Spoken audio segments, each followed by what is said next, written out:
How to quit your job without financial fear. Worrying about whether you're going to be able to pay your bills or not if your business falls on hard times once you've left the 9 to 5 and fired your boss. Worrying about the thought of ever having to get another job again because your business doesn't work out or it falls on hard times. And most businesses do. You'll go through a rough patch. You'll have to ride a wave at some point. But in this video, I've got you covered. I'm going to give you all the information that you need to financially set yourself up for the best possible success when you sack off your boss and you go full-time into business. So stick around, I'm going to give you everything you need to know. But before we do, as usual, I want to say thank you to a subscriber of mine. Thanks for commenting and supporting my channel. It does mean a lot.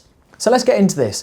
And I want to start by talking about money, because in the UK, it's very taboo. Money's the root of all evil. We don't talk about money. Only bad and selfish people have money. It's not. We really have to adopt a better relationship with money. Certainly if you're trying to escape the 9 to 5, right, you really need to start self-educating yourself about personal finances, savings, investments, and also growth money for your business. It's really important. And without a good relationship with money and being able to actually manage your own personal finances, you'll never be able to manage a business. So you'll never really be able to escape the 9 to 5 until you've gone through that mindset shift of actually money's a good thing, it's a tool, and it can do wonders if you know how to make it, look after it, and grow it as well. So start developing a better relationship with money, and that starts with your own personal finances, which we're going to talk about now. Start making cutbacks. So if I look at my transition out of a 9 to 5, one thing I did very well in my 20s was I didn't spend a lot of money.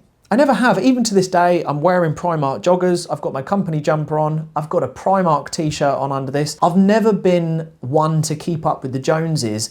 And that's where most people fail. They spend money to look a certain way, to prove a point. Because we are in a world of validation, and social media is very heavy of showcasing what you have to the world. But the truth is, no one really cares. So it's about living on less, investing and saving as much as you can from your salary, the job that you're in right now. And it's about cash stacking, reducing direct debits. I barely had any direct debits. We had one car at the time. We kept our bills minimal. We didn't have Netflix, Now TV, Xbox Gold, Prime. Didn't have a lot of these at the time anyway, but we weren't over leveraged with finance, any type of debt, a heavy mortgage, nothing like that. The trick and the secret sauce to escaping your job when building a business is keeping your expenses low. And the second trick is that when you start generating additional income through that business, is not falling into the bad habit of spending more because you get excited. You're like, oh my God, my business is earning money. I'm going to start going out to restaurants, start spending money on holidays and stuff like this.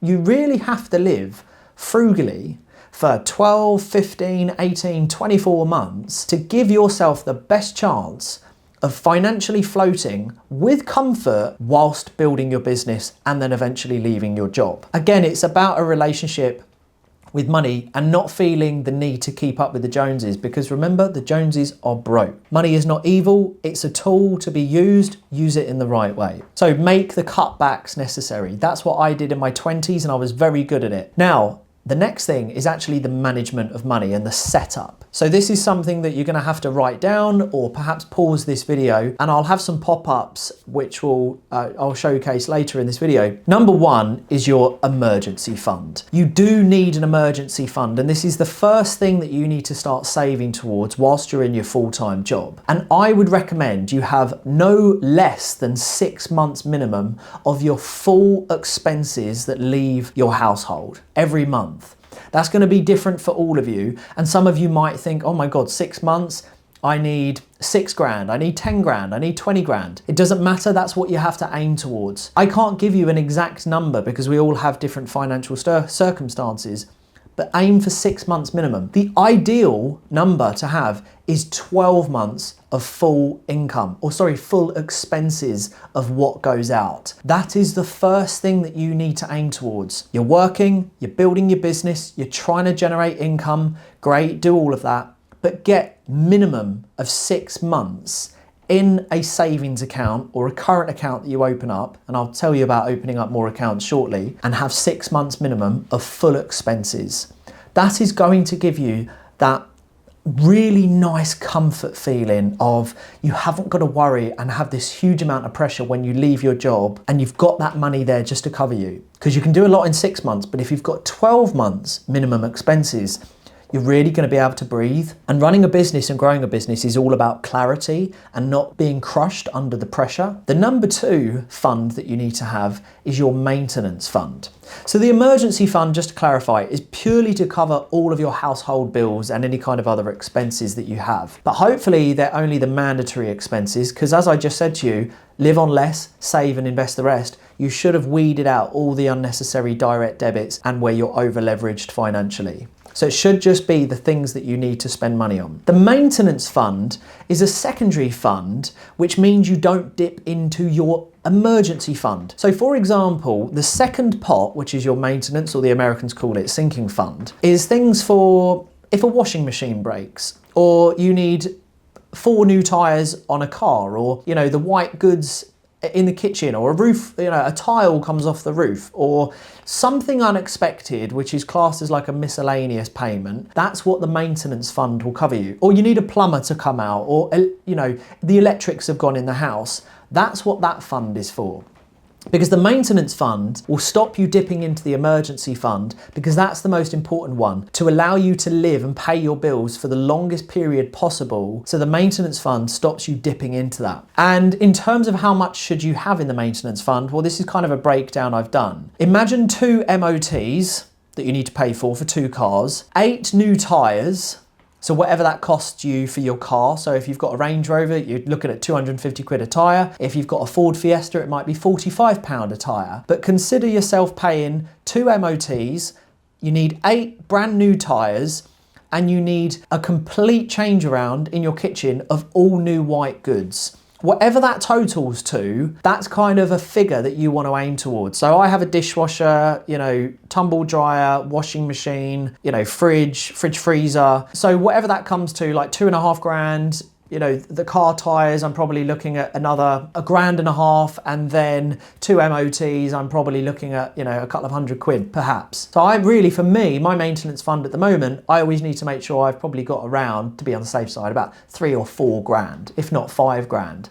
So that's how you kind of want to work it out. The third fund that you want, which not a lot of people know about, is called a floating fund. Now this is instant cash that you can get hold of. Again, it will be sitting in a current account, because you're going to need to open up more bank accounts, by the way, and I'll give you a diagram very shortly. A floating fund is like a reactive fund that you can use before you ever activate the maintenance or the emergency fund. So the floating one is essentially a month's worth of full expenses that leave your household. Why do you need this fund? Well, if you're at work or something's happened and you've been reactive and you didn't think about it, a manager's wound you up and you've said, oh, stuff this, I'm leaving, and you quit your job. You've got a couple of clients in your business and you're making a little bit of money and you've got ahead of yourself and you've been reactive. The floating fund is a month worth of expenses. So let's say you sack your job off and you were a bit hasty, right? And you get home and you're sitting there with your wife or your husband, you're like, and your wife or your husband said to you, should you have done that? Should you have said it? Should you have quit just yet? And you're thinking in your head, no, probably shouldn't have. Got a little bit carried away. I know the business is up and running and I'm so close. I really want to leave the 9 to 5 and I've got a couple of clients, but it's not quite replacing my income yet. You've now got a month to think about what you're going to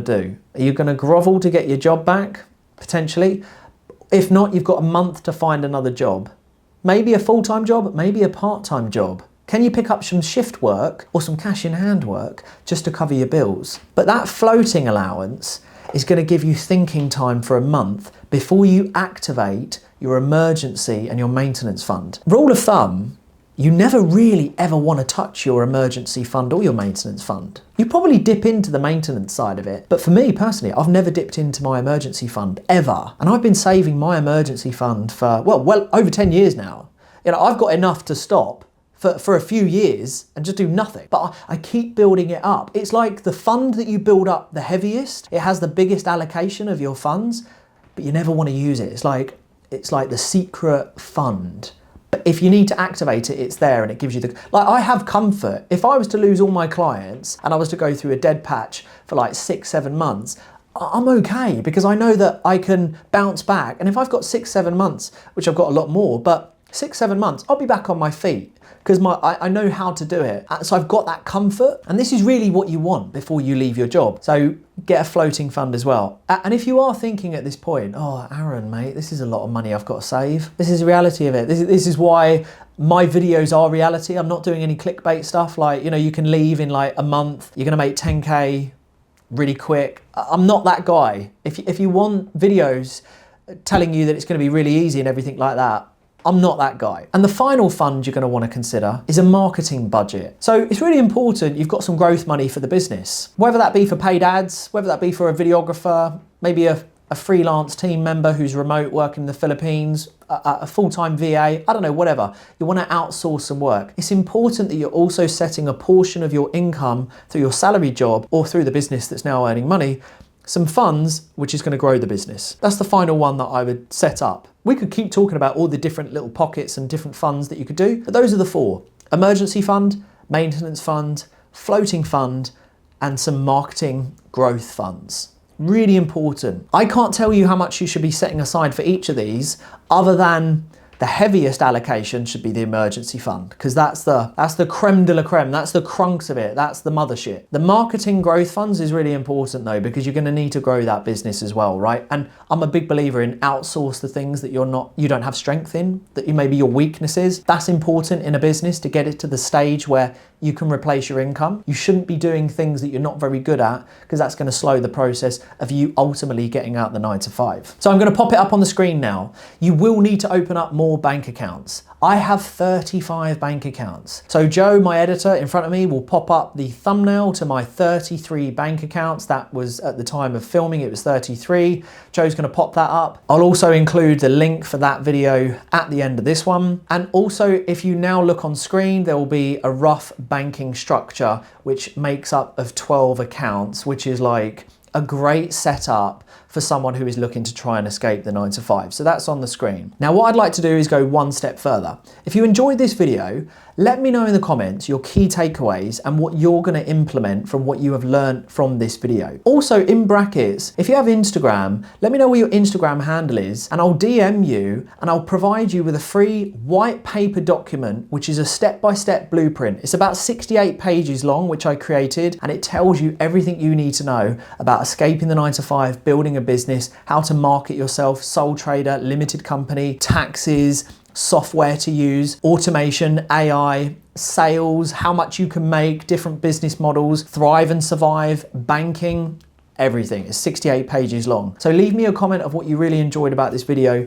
and what you may have learned and what you're going to implement. Include your Instagram, I'll reach out to you and you'll get a free copy of that white paper document. Now, a final piece of advice I'd like to give to you is do not leave your job until you have consistent clients paying you week after week or month after month. That's the sweet spot. Don't jump the gun, and just because you get 1 client or 2 clients and you've had a good month, there's a difference between having a spike in 1 month and getting like 4, 5, 6K, and then next month there might be nothing.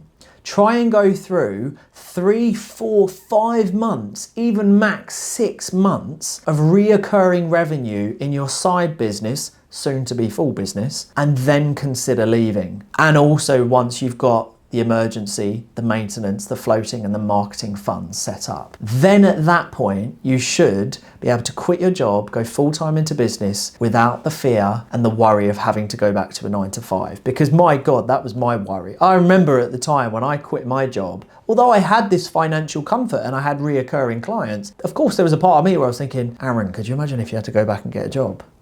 Imagine what my old work colleagues would have thought if I had to go back and get a job. I'd be laughed at. You know, and you should almost use that fuel, that fear as fuel. Like use that to make sure that you're successful.